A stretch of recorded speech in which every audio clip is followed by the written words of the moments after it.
auction houses can be a great marketplace in which to buy, but it can be a little intimidating. So today I thought we'd just demystify that marketplace for you. Buying at auction can be a really fun process, but you do need to know the rules of the game before you decide to participate in it.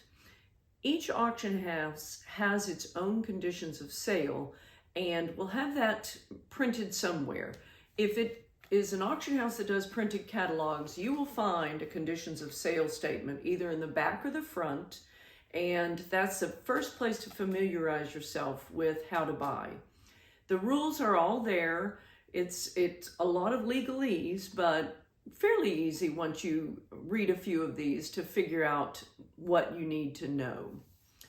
When you buy at auction, you will hear the auctioneer go through his or her patter, and he will end with sold at a given number. Let's say $10,000.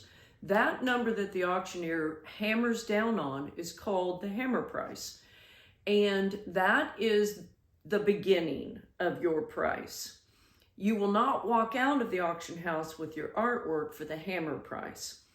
So let's talk about some of the additional fees that you agree to pay when you buy at auction.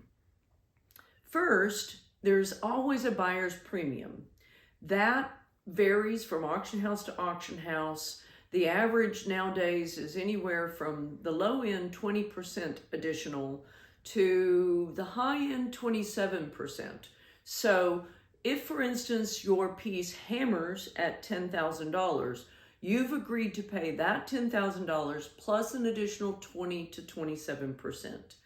You will also need to pay sales tax. And if you're buying internationally, there are expenses that you will incur that are different than what you might encounter in the United States. Instead of state sales tax in Great Britain and the European Union, you will encounter the VAT. That's their version of a sales tax.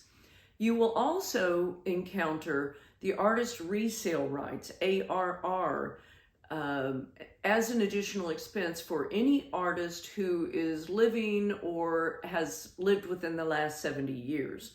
That is an additional percentage that you pay above the hammer cost, and it runs from 4% on the high end down to 0.25% on the low end. When you're considering buying at auction, I can't emphasize enough the importance of going and doing an in-person preview of the pieces. While the photos in auction catalogs and the photos online are usually beautiful, you don't get a sense for the surface quality of a piece, the overall dimensions of the piece, whether you're truly going to be passionate about that piece. So I really suggest that you take an opportunity and go in to preview the piece in person.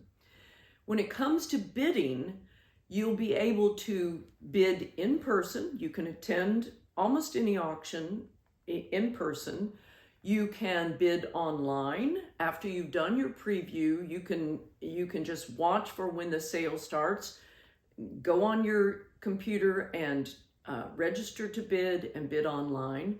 You can leave a bid, and if you leave a bid, the auction house will bid for you up to your maximum amount. So when you're considering what bid you want to leave, always leave the maximum hammer price that you're willing to pay. You can also have the auction house call you and be a telephone bidder. So you will be live bidding through one of the staff of the auction house at the time. As you're watching an auction, you will see the auctioneer hammer a piece down and call out a bidder number, sold to bidder number 3, and move on to the next piece. Occasionally, a piece will go unsold. Some auctioneers will make a clear call of pass on that piece. Others will do it more subtly, but a piece can go unsold at auction. What happens when that piece does go unsold? It's very likely that the piece did not make its reserve. What's a reserve? A reserve is the lowest hammer price the seller will agree to sell their piece for.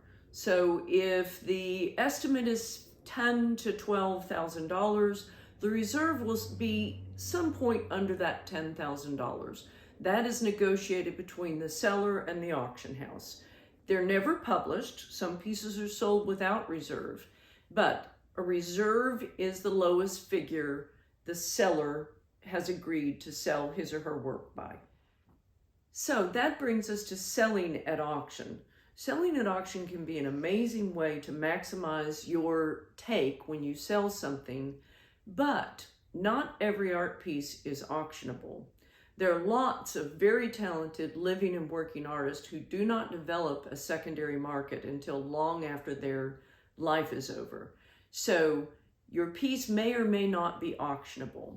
If it is auctionable, you, the seller, will be paid off the hammer price. When the auctioneer hits his gavel, says sold, that's the hammer price, and that's what you are paid on.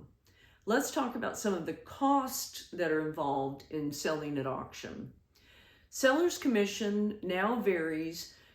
It averages about 20% at this point, but it does vary from auction house to auction house. In addition to seller's commission, you may pay such things as insurance from the auction house. You may pay for cost of inclusion in the catalog. That may be a flat dollar fee, or it can be a percentage of sale. You certainly, if you're going to sell things across the country, will be paying for packing and shipping. So always consider these costs of sale before you decide whether to sell your piece. I mentioned reserve prices earlier, but let's just say that the reserve is the amount below which you do not want to sell. A reserve is always a negotiated amount, but be very careful when you're setting a reserve. You do not want to make your reserve too high. High reserves often end in unsold pieces, and that is not good for you or the auctioneer. Setting your reserve conservatively is a very important part of offering your piece at auction. So as you're considering reserves, only set your reserve at that pain point of, I don't want to sell it unless I can get X amount.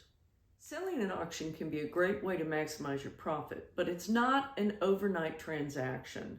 You do need to take into account that it will take time to get the piece to the right auction, and it will take time after that auction concludes for you to get paid.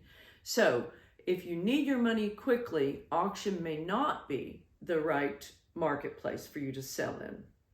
You can consign to auction houses yourself directly, but some clients don't want the hassle, and they want some professional assistance.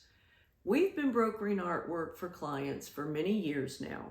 We handle the upper end of the market, and we help you negotiate the cost of sales down, get your piece to the right marketplace so that we can maximize your outcome at the end of a sale. I hope I've demystified some of the buying and selling at auction for you. It's a great market, it's fun to participate in, but you do need to be informed.